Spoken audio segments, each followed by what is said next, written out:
Salutations to those who are young and young at heart. Oremi, Madamfo.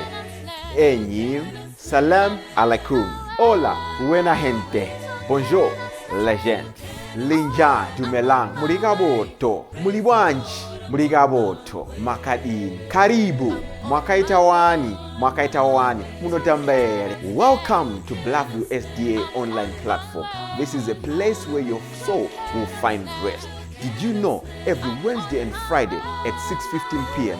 we have consistent midweek prayers? Not only that, during the day from Monday to Friday, if you need a soulful song, please tune into our platform and indeed you'll find rest for your soul. On Sabbath, which is Saturday, we have services from 8:30 right up to 6 p.m. What do you expect to find? We have got the church at study, Sabbath school, music, it's story time. Even our little ones, the children, will find solace on Blackview online worship platforms. Yes, not only are they going to receive a powerful sermon for them, but including the songs, and they'll sing the songs of Zion in the comfort of your home. Yes, you are waiting for the power hour as we receive the beautiful words, the wonderful words that come from the word of God. In the afternoon, we have got powerful discussions, not only for the young, but even for the old, as we prepare this journey on this planet Earth before the sundown. Yes, there is a sermon that will usher you into the new week as you listen to God speak to you. What are you waiting for? Tell your friends about it. Don't forget to join us on YouTube and Facebook. Like our page and subscribe to our YouTube channel. God bless you as we meet on Blackview online worship platform. Nobody can stop me. Nobody. Don't you wanna go? I'm going there. Nobody can stop me. Chakaniwese vakarasika nekuvaunza wamponesi sokora Jesu kutaurira uya kuneni iye ati endakure kumakomoyo unzai wafambi kumusha pinza mdanga namsuponesi Jesu nyenye yabayiwa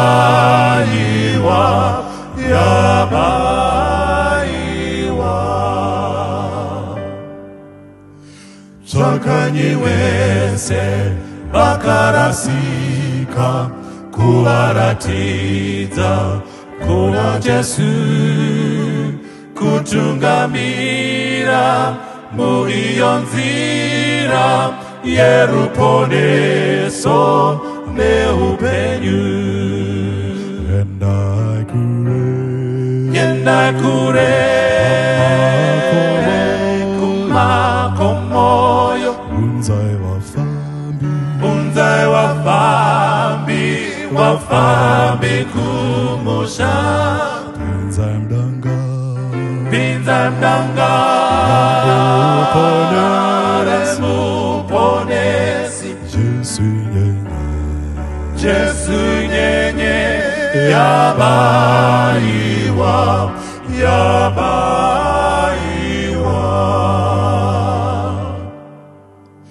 ndizo ndinona ngekuti Jesu vandidaidza kumtewera kuvabatsira vakarasika nekuna Jesu kuvaunza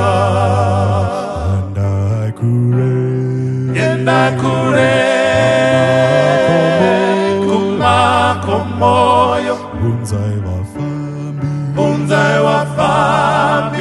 wafambi kumusha pinza mdanga resmuponesi Jesu yabaiwa, yabaiwa.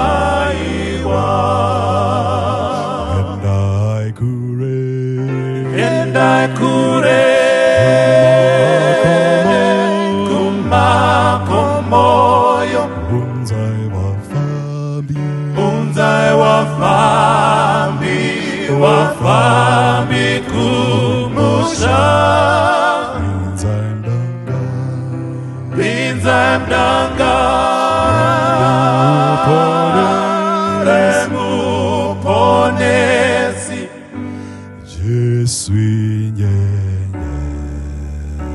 Jesu nyenye yabaiwa,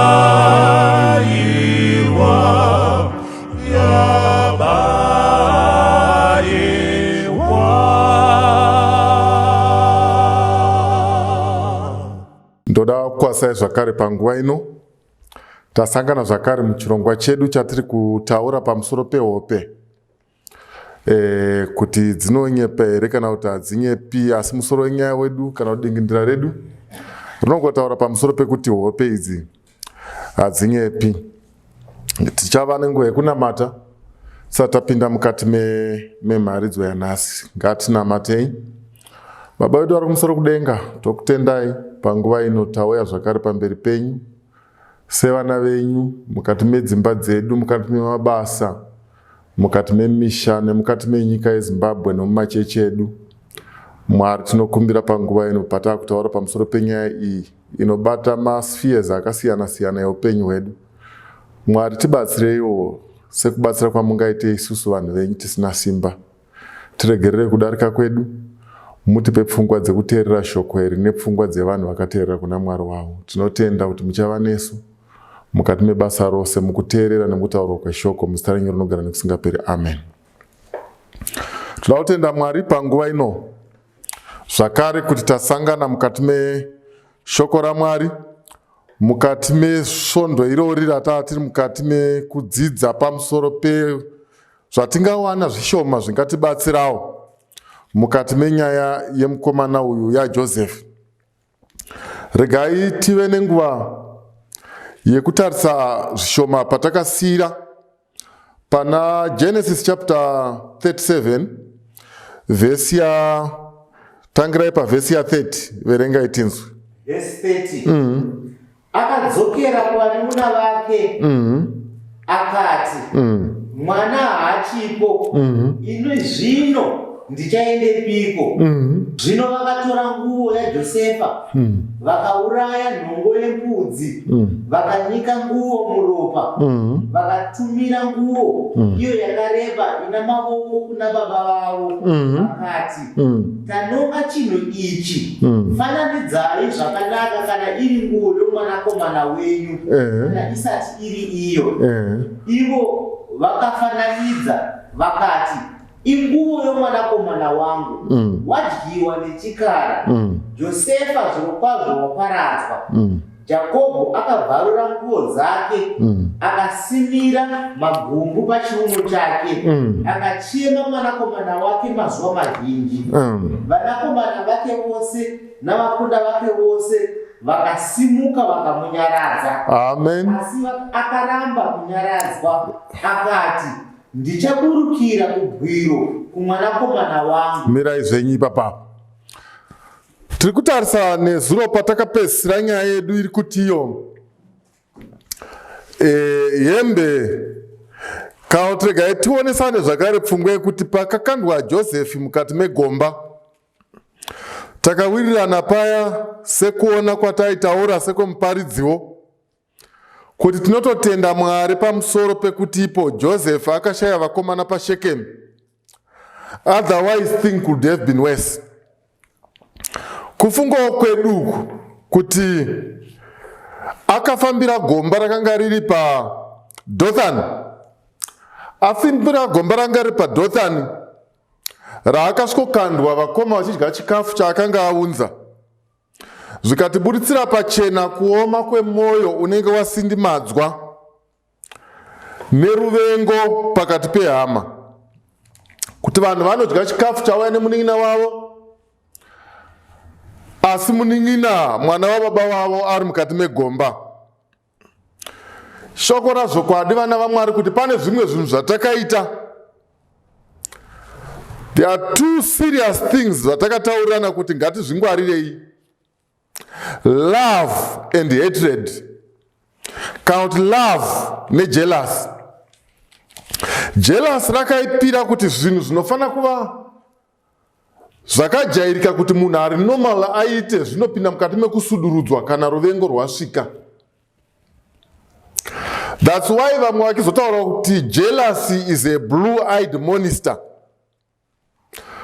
Vanhu vakadya zvikafu zvakanga zvava nemunin'ina, but havana kunzwa tsitsi pamusoro a feeble young man, their young brother, the 10th in the family. Vakoma vakuru vachidya mwana wababa wavo achichema ari mukati megomba. Ngatitende Mwari negomba rako repaDothan, nekuda kwekuti dai zvakaitikira paShekemu, it could have been different. Tinotenda negomba rawakakandwa, it be a transfer, a demotion, or even kufaiwa kubasa. Zvimwe nguva dai Mwari vaiti pamalenses ekaonero kezvavakanga vachiona pamusoro penyaya yako nesituation yako. You would thank God kuti Shechem could have been worse. Toda kutenda kuti ndo patinosvika Reuben kwanza akatadza kumirira kusakuwadzwa kwemunin'ina, ndobva afungidza kuti achaba munin'ina wake kana vakomana vambotenderera. Paanodzoka ndo paanowana mukomana atotengeswa. Saka zvazvinoreva ndezvekuti pakatengeswa Joseph, Reuben akanga asipo. Ndo panozobuda plani yekubaya hwai, mbudzi nekubvarura hembe ndokuendesa ripoti kumba. Shoko rakandibata panyaya iyi nderekutiro. Kwanzi pavanosvika vanoti tanhonga chinhu ichi, hembe yavanotoziva kuti ndiye munin'ina wavo. Kana vanhu vakuita zvinhu zvavo, vanogadzira to the extent yekuti it becomes very authentic. Presentation yakaitwa kuna Jacob ndiye akatozotaura kuti Joseph akadyiwa nechikara, and he fell into the trap yevakomana. Zvikanzi paanodaro vakomana ava, Bhaibheri ratiro vakauya vakaungana pana mudhara, vese vachichema vachinyaradza mudhara nekudyiwa kwaJoseph. But mudhara paakanga achichema vakamubata vakamubundira, mukati memoyo vakoma vaitoziva kuti mufana ari pakamera ari kuenda kuIjipti. Kumba kuine rufu munin'ina achienda kuIjipti. Rega ndingobvunza mudikanwi panguva ino kuti imbobvisa vanhu nekuda kwekuti tiri kuteerera nyaya iyi pasina vanhu. Kana paine vanhu pauri kuteerera uri, imbofunga zvawakamboitira umwe munhu wekuti pane imwe nzvimbo vanhu vakabhilivha kuti ndo zvaitika, but iwo uchinyatsoziva kuti pakuziva kwangu Joseph ari munzira yekuenda kuIjipita. Nziyo dzakatoimbwa dzerufu. Vanhu vakanga varonga plan vakakomba Jacob. Regai nditini vana vaMwari panguva ineyi, mukati meupenyu taita zvimwe zvinhu zvikuru zvinotyisa, zvinokachamadza. Jacob haasiko zvekuti Jacob ari kuchema mwana ari murwendo rwekuenda kuIjipita. Chimbobva pane vamwe ufunge pamusoro penyaya iyi. Hakuna here panguva yeupenyu hwekurarama kwako iwe neni paunonyatsoziva kuti nyaya iyi takaironga tikaigadzira, but patakaigadzira payakanobuda pakutambwa kwetsoro wakati yabuda bhobho. Hapana here mabhobho akabuda ekuti Joseph achienda kuIjipita imi manga muine rufu kumba. Hapana here nyaya yekuti Joseph akawirwa nedambudziko raunoziva kuti dambudziko iri. Presentation yandakazoita kumba handi yakafanana nezvakaitika zvikanzi Josefa anotengwa otanga kufamba achienda kuIjipita. Vanotaura pamusoro pemakilomita nemamiles. Vanotaura kuti Joseph rwendo rwekubva kuDothan kuenda kuIjipita rwanga ruri almost kuma 6,000 plus 6,600 plus miles kuenda kuIjipita. Ndikuona kuma kilomita, that means kuti kuma 10,000 something kilometers vanhu vachienda kuIjipita. Vamwe vanorefura vanotivo kuti udrive uchienda kunzvimbo iyoyo nespeed yavakanga vakatara. Vanotivo zvaida kuma almost kuma 206 hours kuti ufambe usvike ikoko. Ndo matauriro avanoita. Ndiri kuti ini tarisai scenario iri kumba kwaJacob. Kumba kwaJacob vanhu vari parufu. Mukomana rufu ndinofunga kuti hongu pakutaura kwedu kwamazuva ano nekuona zvatinoita isu. Avaiva nenzira yavo yavaita havo rufu nayo. But ukatarisa distance yekubva kuDothan iri kupiwa nevakomana, dai kwakuri kunoku rufu rwaJoseph rwakatopera. Joseph asati asvika kuIjipita, vakoma vachitarisa mudhara vachizowera pasi. Kana moyo sindimara kunyangwe tsitsi vanhu havana. Vanhu havatarise. Vakomana vakatarisa mudhara wavo. Jacob achinetseka, achiramba chikafu. Jacob achiratidza a pale face. Vakomana havana kuita tsitsi dzekutarisa mudhara. Kuti mudhara tiri kumuchemesa ari kuchema mbudzi. Kaindiudze vana vaMwari panguva ino. Mukati meupenyu huno kune vanhu vakawanda vane michato yakaparadzwa nekuda kwekuti mbudzi yakaurayiwa.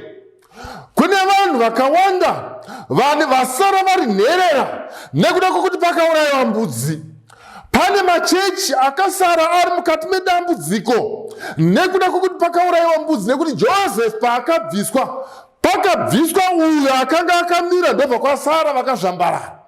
Mukati mekurarama kwatiri kuita vana vaMwari kune machechi ari kuzvamba akazvambarara. They can't move forward, they can't move backwards. Vese vakazvambarara chikonzero pakaurayiwa mbudzi. Akanga achifanira kufamba nechechi kwaya, mbudzi yakaurawa, mbatya dzikabvarurwa. Chechi ikabhilivha all the stories dzakagadzirwa ipapo. Ndiri kutaura kuti mukati meupenyu huno kune vazhinji vakaurayirwa mbudzi asi vari vapenyu. Ndiri kuti ini vana vaMwari, kune vazhinji vakaurayirwa mbudzi vakafa vakatovigwa. The cause of death ikatokonfirmwa. Joseph paanonzi aurayiwa, baba vanotiwo mwana wangu akadyiwa nechikara. VaMwari panguva inei inyaya ngani dzatingarangarire? Joseph anofamba ari mukati menzira, zvikanzi paanofamba kwanzi akasvika pane imwe nzvimbo, ndobva atarisa makomo ekumusha. Atarisa makomo ekumusha zvikanzi zveshuwa vakoma vangu, after all what I have done, ndaita zvose, ndakutoparadzana nevakoma vangu nekusingaperi pani. Ngatitende Mwari. Joseph anoti ari mukati menzira, zvikanzi pachapter 39, hande pachapter 39 titeere futi musoro wedu wenyaya inotiwo Potifa akachenjera. Chapter 39 verse 1. Josefa wakanga akurusirwa Egypt. Potifa guta raFarao mukuru wevarindi Ijipita akamutenga pamaboko avaIshmaeri vakanga vamuburusira. Saka Joseph apa atengeswa nevakoma avo vakanga vamutengawa, ndobva vamutengesa kwa Potifa. Jehovha zvino wakanga una Josefa akaramba achikwirira akagara. Kwanzi Josefa, mira, kwanzi Jehovha akanga aina Josefa. Ndo zvandinodira Mwari. Mwari zvaakanakira vana vaMwari, kunyange vamwe vese vakakusiya, chinokosha ndechekuti Mwari wako anokutevera kunyangwe mukati meIjipita. Chinondinakidza pana Mwari uyu, anotevera kunyangwe vakavengwa. Chinondinakidza muna Mwari uyu, anotevera kunyangwe vanoshoropodzwa. Josefa kunonzi Jehovha akanga ainaye. Unoziva vana vaMwari mukatarisa, pane chinhu chinokachamadza panyaya iyi, chekuti muteereri panguva ino wakateerera unozvibvunza heyo mhinduro kai yekuti nhai Mwari, chii chandisina kuita zvakanaka, chandisina kuitira munda wangu kuti undipe mazambiringa ebundo? Yei mhinduro iri kuti iyo pakatengeswa Josefu paDothani achitengesa kumaIshmaelites, ari mukati memhiripiri, mukati melugage, Joseph was sold to be a slave. Hope dzese dziya dzakanga apiwa mukati memunda dzakanga dzakagonya, dzakapfunya mukati memhiripiri. Mapromises ose akanga ari pachena abva kuna Mwari, akanga ari mukati melugage. Regai ndikuudzei vana vaMwari, there are times mukati meupenyu dzekuti zviroto nezvaunoona mberi kuti Mwari vari kutitungamirira dzimwe nguva unongwerekana wagonyawo mukati memhiripiri nekuti vakoma vakakutengesa. But chinofadza hechi munhu waMwari panguva ino ndechekuti, chinofadza ndechekuti Jehovha akatarisa mukati melugage yemaIshmaelites ndobva aona kuti mune munhu wake. Mwari akatarisa kunonzi asvika mukati menzvimbo yaPotifa, mukati Jehovha akanga ainaye. Ngatitende Mwari anoenda nesu kunyangwe mukati menzvimbo dzisingasvikwe nehama. Jehovha akanga aina Daniel muIjipiti, muBhabhironi. Jehovha akanga aina Shadrach naMeshach naAbednego mukati meBhabhironi. Jehovha akanga aina Jeremia mukati megomba rakanga akandwa rematope. Panguva ino munhu waMwari, pane vazhinji vekuti kana vakatarisa nyaya yaJosefu inovabata, ngaikubate kukusvikawo panyaya yekuti kunyange akanga atengeswa nevakoma, Jehovha akanga ainaye paruti yekubva paHebhroni kuenda paShekemu. Jehovha akanga ainaye kubva paShekemu kuenda paDothani achinokandwa mugomba. Jehovha mumwe chete akanga ainaye kuIjipita. Otenda Mwari, naMwari anoenda neni kunyangwe mukati meIjipita, nekuti dai vakwaiva kuchechi, vekuchechi pamwe havana kubata zvakanaka. But ngatitende Mwari kuti kunyangwe wabuda, wakanganiswa, wavhiringwa, wakandwa kuIjipita, Mwari kana uri right, Mwari wenyasha anokutevera kunyangwe mukati meIjipita. Mumba maPotifa Jehovha akanga aina Josefu, dzikapa zasi mbichana tenzi wake ndiPotifa kuti Jehovha unaye, uye kuti Jehovha wakamufambisa zvakanaka, wakafambisa zvakanaka zvose zvakaita maoko ake. Right. Josefa akaona nyasha kwaari mira batai nyaya iyi, ngativerenge shoko iri tirinzwisise. Zvikanzi Potifa paakatarisa Josefu, Potifa ari kunzi paakatarisa Josefu apa, Potifa aiva jinga raFaro, ndiye akanga ari mukuru mamaFaro. But panosvika Josefu, Potifa anotarisa so, mumwe munyoro anoti kwanzi Joseph had his own ways of doing things. Zvikanzi Potifa anotarisa pavanhu vose vakanga vari ipapa, ndobva ati yes, ndiri jinda raFaro inini, I am a genius kwaFaro. Pano apa kana ndiri kufamba muIjipita muno, vanhu vemuIjipita vanoziva kuti ndinani. Handina hangu kuzotsvaka kuti why Potifa akakwalifya kuva jinda raFaro. We'll leave that to some other time. But chandogutsikana ndechekuti icho Faro akanga asingangoisa munhu padhuze. Kana muchida kuona how rigorous program yeIjipita payakanga iri pavanhu vanogara padhuze paFaro, tarisai Acts chapter 7 verse 22 kusvika 25. Moses was trained in all manner of Egypt. He was a philosopher. He was an army general.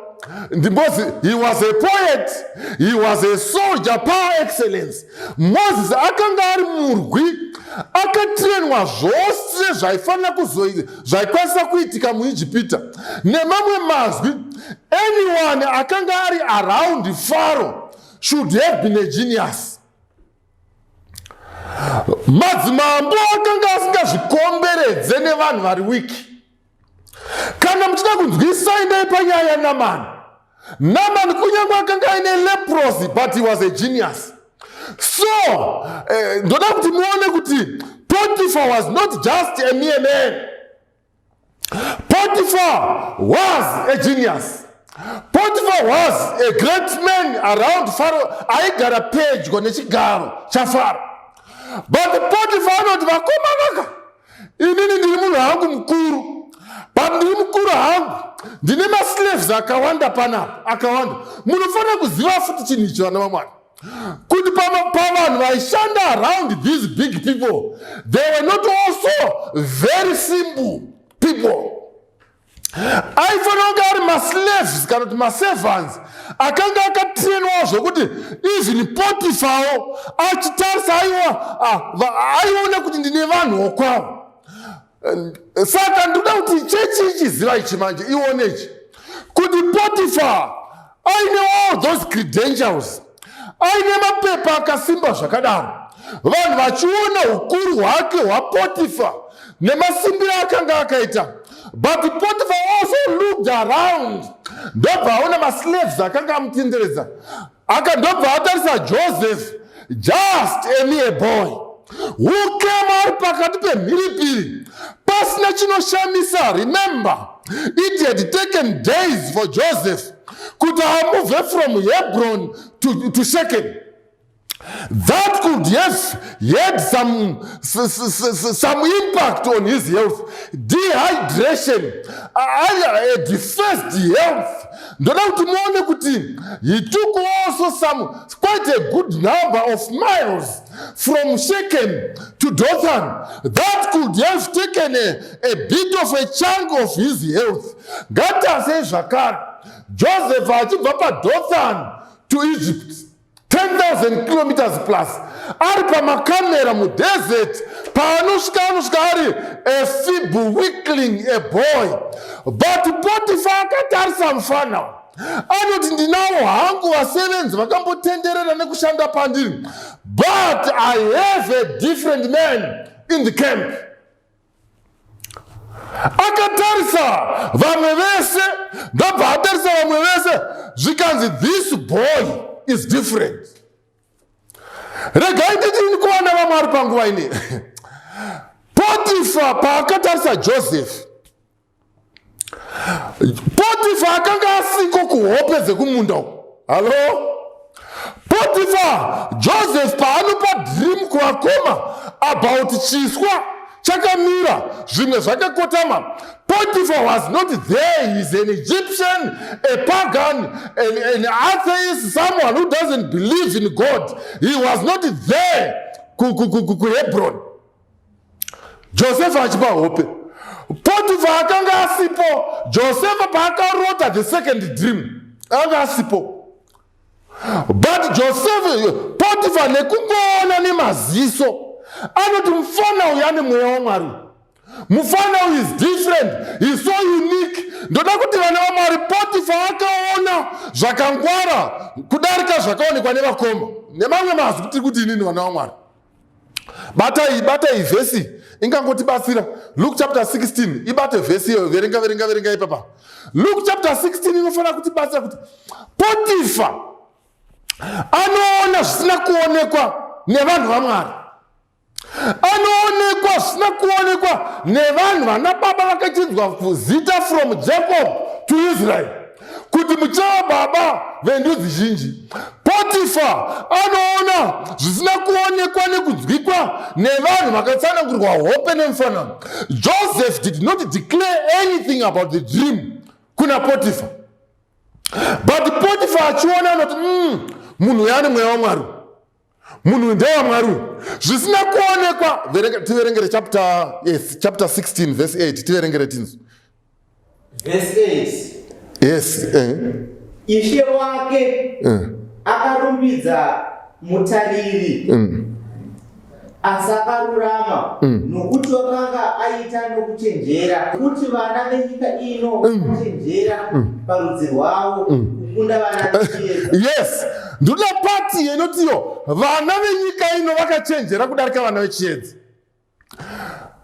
Josefa nekutengeswa kwake, Potiphar asvika anoti ndakamboita vamwe vanhu, asi uyu akasiyana nevamwe.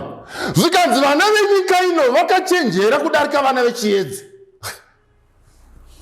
Nemamwe mazwi zviri kutaurwa pachechi apa ndezvekuti, regai ndishandise mavara, ndiri kuti inini hameno kana angakuitirewo zvakanaka, but for the purposes of this sermon tiri kuti isusu vanhu vanotungamirirwa naMwari wekumusoro kudenga, vanotenda kuti Mwari musiki, kuna Mwari Baba, vanotenda kuti kuna Mwari Mwanakomana mudzikinuri wedu Jesu, vanotenda kuti kuna Mwari Mweya Mutsvene munyaradzi nemutungamiriri wedu, vanotenda pamusoro pezvizvi mabasa ose atinoita kubudikidza nesimba raMwari Mweya Mutsvene. But vhesi yobva yati iyo vana vaMwari vanotungamirirwa naMwari, Mwari anoziva zvose, an all powerful God, an everlasting God, an all omnipresent God, anowanikwa pese pese, the God who spoke and things came into existence. God who derives his wisdom from no one but from himself. He is the source of wisdom. He is the source of strength and power, life thereof. Zvikanzi Mwari ane simba iroro, ane vana vakapusa kudarika vana venyika. Vana venyika vakangwara. Potiphar anoona Mwari ari pana Joseph, anoona a unique hand pana Joseph. But vakoma pavakaona munin'ina achiuya vanoti, here comes a dreamer. Here comes a dreamer. Vana venyika vakangwara kudarika vana vaMwari.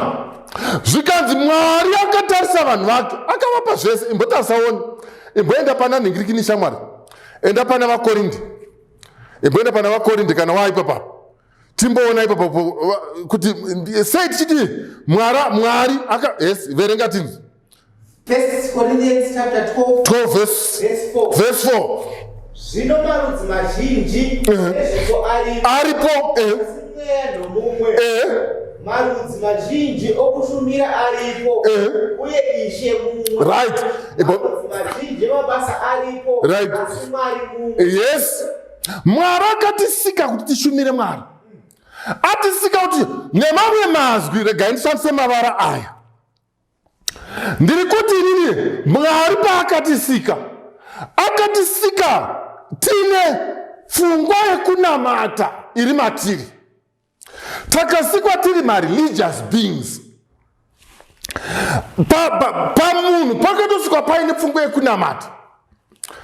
Saka nemamwe mazwi Mwari ari kuti pakunamata apa, regai nditi inini, regai ndishandise vara iri kana manditendera, tawirirana, right, kuti kuchechi kunofanira kutonakidza. Pano pasi tinofanira kutopagara mukati mechechi, mukati menyika, mukati medzimhuri, mukati mepasitenderere, pauri ipapo tinofanira kutopagara pachinakidza. But apa bata nhingirikiniwe Acts chapter 14 verse 12, pachechi panofanira kunakidzwa chechi. Mwari paakaisa chechi, akaisa kuti isasteneke, irarame, ifadze uye ikure. Verenga verse 12 pachapter 14 verse 12. Saizvozvo zvamunoshingaira zvinhu zvomweya, svakai zvikuru kuti musimbise kereke. Yes, zvikanzi kuchechi manje, chechi inofanira kutosimba. Sei tine chechi isina kusimba? Sei tine mhuri dzisina kusimba? Mwari ari kuti zvipo zvemweya ukatarisa nyaya yerefu rwapa, Muchapter 12 munotaurwa pamusoro pezvipo zvemweya. Ukaverenga chapter 12 yawamboverenga chapter 12 vhesi ya 4 to 12 unonzwa pachitaurwa nyaya yezvipo zvemweya zvakapiwa mukati mechechi. Zvipo zvemweya kuti chechi yaMwari isimbiswe, pachechi panakidze, pachechi pakomborere. Nemamwe mazwi kapirwo kanoitwa zvipo kuchechi. Ndokapirwo kanoitwa zvipo mukati menyika. Ndokapirwo kanoitwa zvipo mukati memhuri. Ndokapirwo kanoitwa zvipo mukatarisa mukati meshoko raMwari. Muchaona kuti kunyangwe musanctuary vana vaIsaka vakanga vachizikamwa pamusoro pekuziva nguva.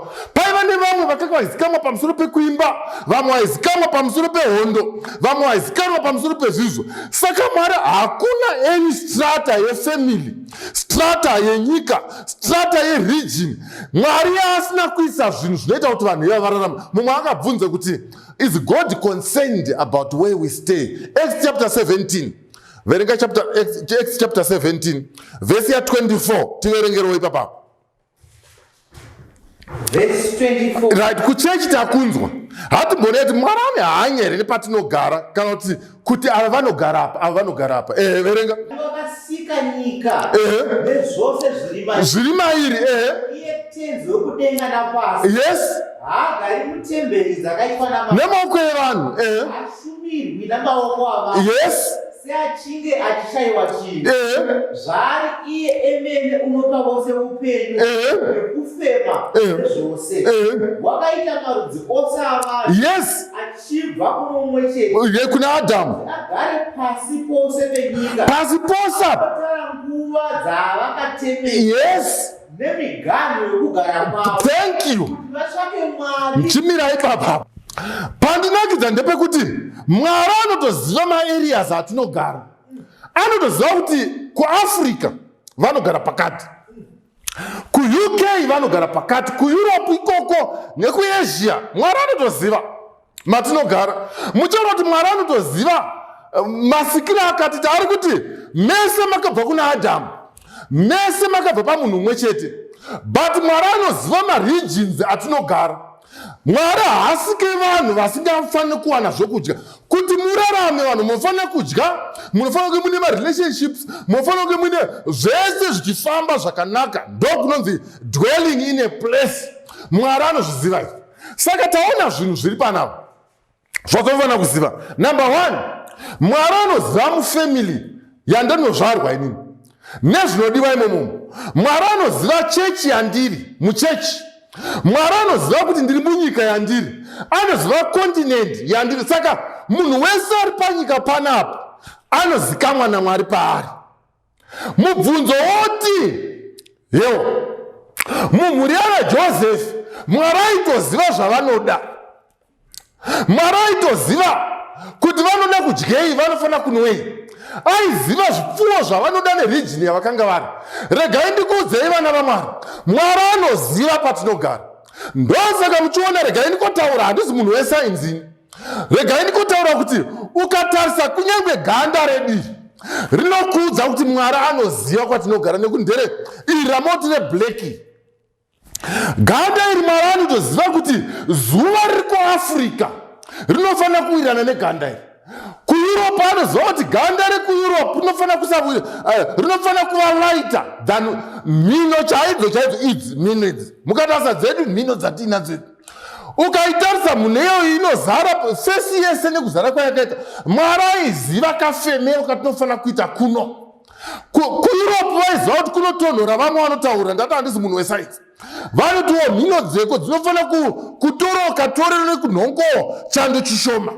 Inzwa munhu waMwari, Mwari anoziva. Pachechi anoda mufaro, pamhuri anoda mufaro, mukati menyika anoda mufaro, mukati mekontinenti anoda mufaro. Saka dambudziko nderei? Dambudziko reAfrica, dambudziko reZimbabwe, dambudziko rechechi yeSavadha, dambudziko rechechi iyo, dambudziko rechechi iyo, dambudziko remufundisi, dambudziko remhuri riri kuya panapa. Potifa anoona zvipo zviri muna Josefa, but vakoma vana kuona zvipo zviri mumuning'ina wavo. Bhaibheri ukadzika pazasi pachapter, wanga wapedzere chapter 39, wanga wasvika pavhesi 5. Chingoverenga vhesi 1 kusvika pavhesi 5 tobva tavhara. tobva taenda. Chapter 39 verse 1. Josefa wakanga aburusirwa Ijipiti. Potifari Farao mukuru wavarindi muIjipita akamutenga pamaoko avaIsmaeri vakanga vamukurudzira Ijipiti. Jehovha zvino wakanga ana Josefa akaramba achikwirira akagara mumba matenzi wake muIjipita. Tenzi wake akanga aona kuti Jehovha unaye uye kuti Jehovha wakafambisa zvakanaka zvose zvaiita namaoko ake. Anyway, with God I will safely go. Akawana nyasha kwaari akamubatira iye akamuita mutariri weimba yake. Zvose zvaakanga anazvo akazviisa pamaoko ake.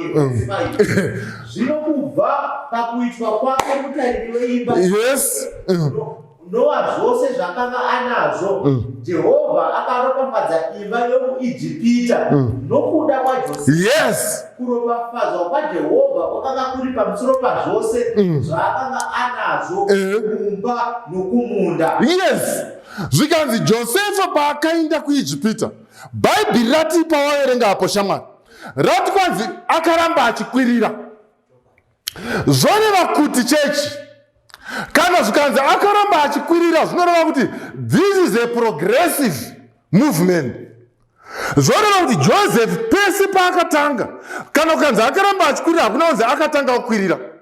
Zvoreva kuti movement yaJoseph paakanga achifamba pega pega achibva kuHebron. In fact ari paHebron vakoma vachimuvenga kwanzi paakapa ripoti yekumafuro. Apa ripoti vana vaye vakamuvenga zvikanzi baba vake ndobva vamuda akaramba achikwirira ndobva vapiwa hembe. Ndobva baba vamutrasta kuti kunyange uri mudiki enda unoona vakoma vako kunyange verutu iri bed. Ndokutokwirira ikoko from Hebron to Shechem kwaiva kutokwirira nekuti vhesi haingati akaramba achikwirira atangira mapotifa. From Shechem ndobva ananga kuDothan. KuDothan hakuendwe nemunhu wemanga waikomirira paShechem wotodzokera, but anoti I will take it further. Ndokutokwirira anokwirira karamba achikwirira. When they took him down into the pit, pavanomukanda mugomba, he was going down, but according to this verse akanga achikwirira. Regai nditi nini pavanomutengesa vachiti tapedza naye rufu rwuri kuno, Bhaibheri ratiro akaramba achikwirira. Ari mukati memakamera zuva richirova. Rega ndikuudze munhu waMwari, I don't know how the heat that you are going through. As you chase this dream, apa uri kudzinkirira uchiimba nziyo, I have a dream that keeps me going through the fire, through the rain, through the trials, through temptation, through the hatred, through the pain. That dream is the dream of heaven. That dream shall never fail. But there are times when we sing this song through the heat of the desert. Tiri kufamba tichienda kuCanaan, tiri kuenda kuIjipita. Keep the song on. Ramba uchiimba munhu waMwari, uri kutokwirira. MaIshmaelites vachimutengesa. Joseph was going up according to the verse. Paanopinda mumba maPotifa, Bhaibheri rabva rati akaramba achikwirira. Zvikanzi asvika ipapo zvikanzi vakabva vamuti no, shamwari zvinhu zvese zvamumaoko mako izvi kusanganisira kumunda. Rangarirai hope dzekumunda. Potifa akangwara kudarika vana vaMwari. How many times yatakauraya zvipo zvemweya zvaverengwa pana vaEfeso? How many times patakauraya kunyange zvipo zvenyika yedu mukati meZimbabwe nemukati meAfrica? Why is it that Africa appears as if it is a forgotten continent?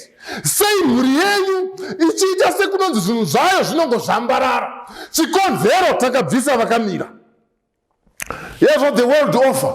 World offer. Hakuna kusina muAfrican. Munoziva here kuti matims ese akatora World Cup panyika ino anoshandisa vanhu vekuAfrica. ese tasai whether kupi vana vamari ndiri kuti ine vana vamari we specialize in destroying our potentials. Vana vamari gai ndikudzei kuti nzara yeAfrica inzara yedu tega, nzara yemhuri dzedu. Pane mwana uyo aifanira kuti mhuri ibudirire, takatswanya. Pane mwana uyo aifanira kuti adzidze mhuri igwane zita guru, takapwanya. Pane sisavo, pane mukomana uyo, pane eridhavo, pane mudhikoni, pane pastavo, takakuwadza tega vana vamwari. Nhasi yezvinezvi vanhu vakatiza vakoma, vakatengeswa nevakoma, they are producing in Egypt. Potifa anoti kana makamboya ine vanhu vakawanda but mai ndo pandazoita profit. Munhu waMwari akuudzaiwo panguva ineyi kuti Potifa akangwara. Munoziva kuti even the devil himself, he doesn't believe in mediocrity. Kana ari kutora vanhu vanoimba mumabhawa, anotora vane mavoices. Ukazotsvaga kuti 80% yevanhu vari kuimba kubhawa, vari kuita zvavari kuita nezvavari kuita, unoona kuti kuseri kwacho pamwe kune akatotswanywa nevakoma. Machechi medu chaimo hatikotaura kuchechi, hatipota tiri kuchechi nhasi. Titaure kuchechi, kutaura kuchechi. Pavakangosimuka mai avo, makati vanopaparika. Ndobva masara nekwaya yakazvambarara. Ndobva madai apo dhokasiyo, ndobva yasana hatimboendei kumba kwedu nekuchechi kwedu nekunyika kwedu timbotarisa kuti zvinhu zvedu hazvina kuzvambarara here, nekuti ndoda kupai muenzaniso miiri tobva tapedza.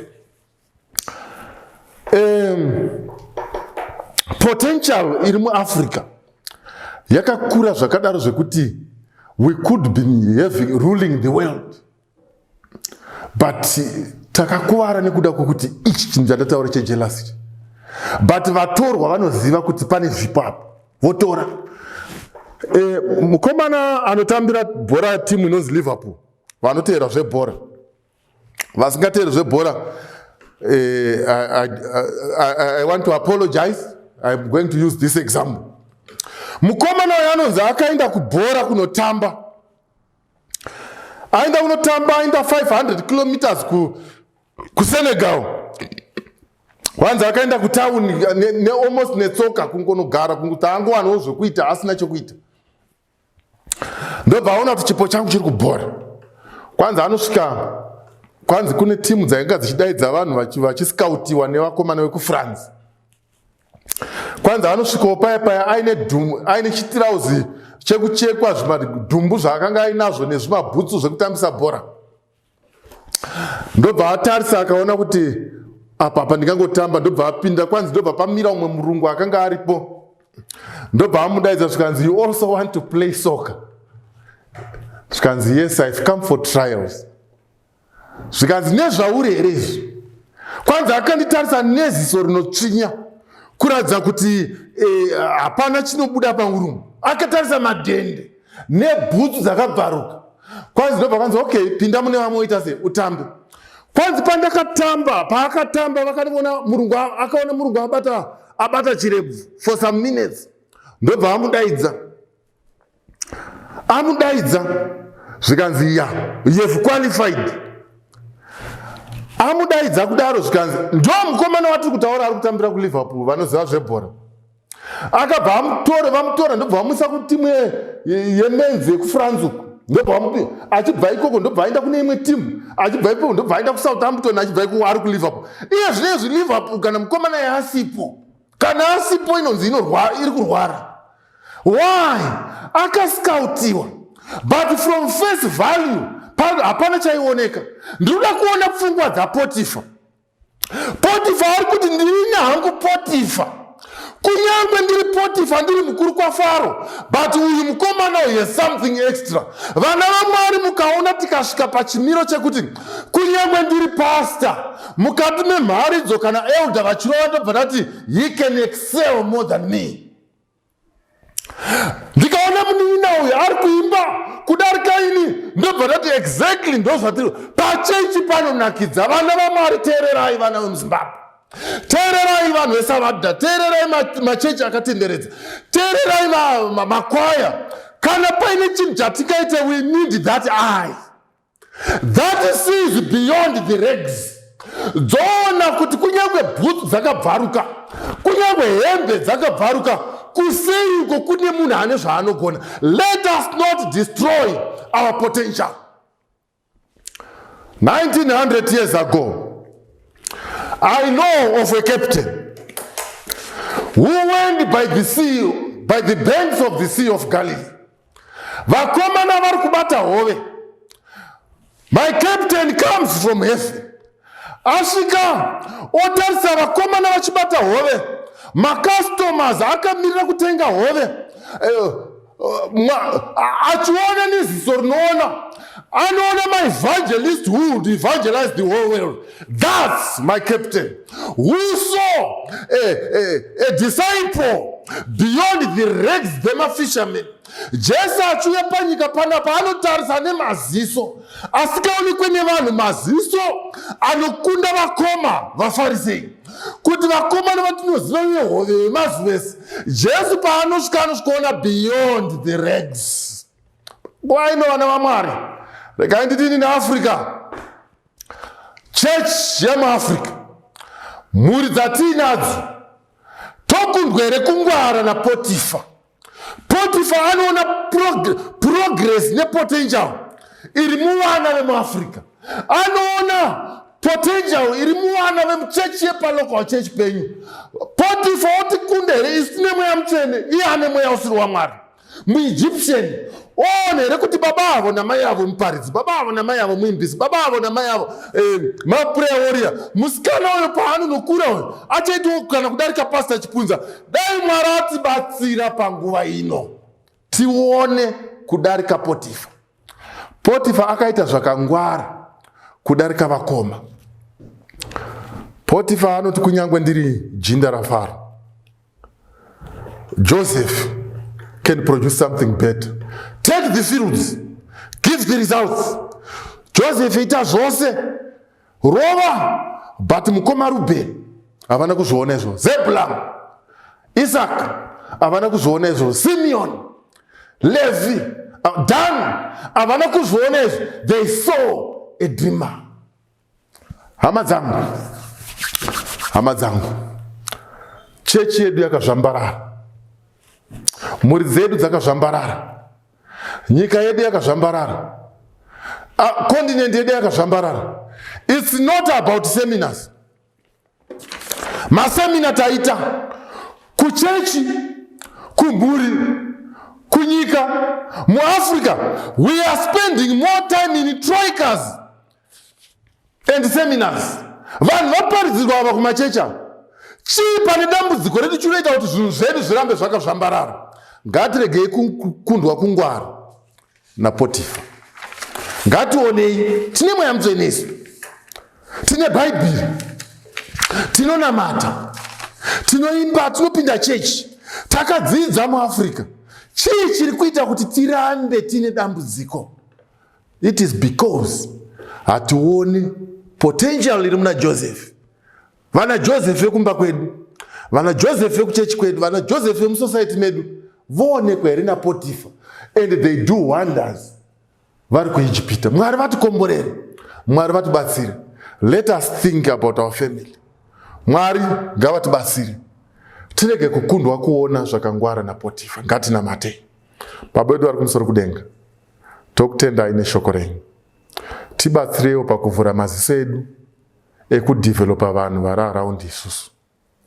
Zvipo zviri pakati pedu pezvemweya zvamakatipa, mukati memhuri dzedu, nyika nesangano nemasocieties kwatinobva, tinokumbira Mwari itaiwo tizvidevelope, vazhinji vagobudirira, kunyangwe nesuwo tigodya mafurutso edu, tisakundwe kuona zvakanaka nevaIjipita. Tinotenda zvose muzita renyu rinogara nekusingaperi. Amen.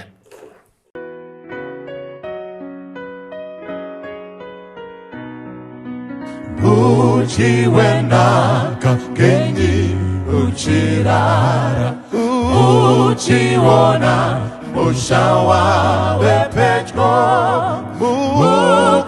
mukaumire upfeke chishangu, chimbi zangu yakupfura, ndudzi dzenyika dziri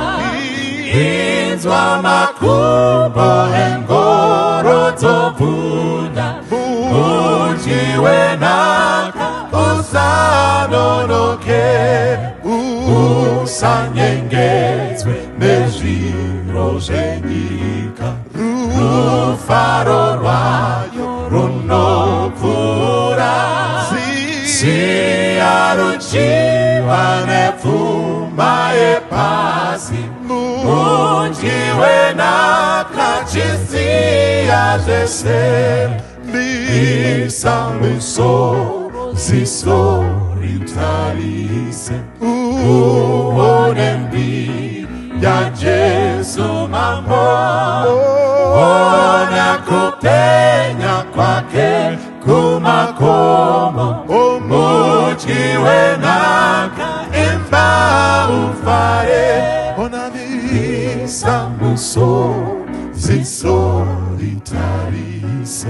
Uone mbiri ya Jesu mambo, ona kupenya kwake kumakomo. Mujiwe naka imba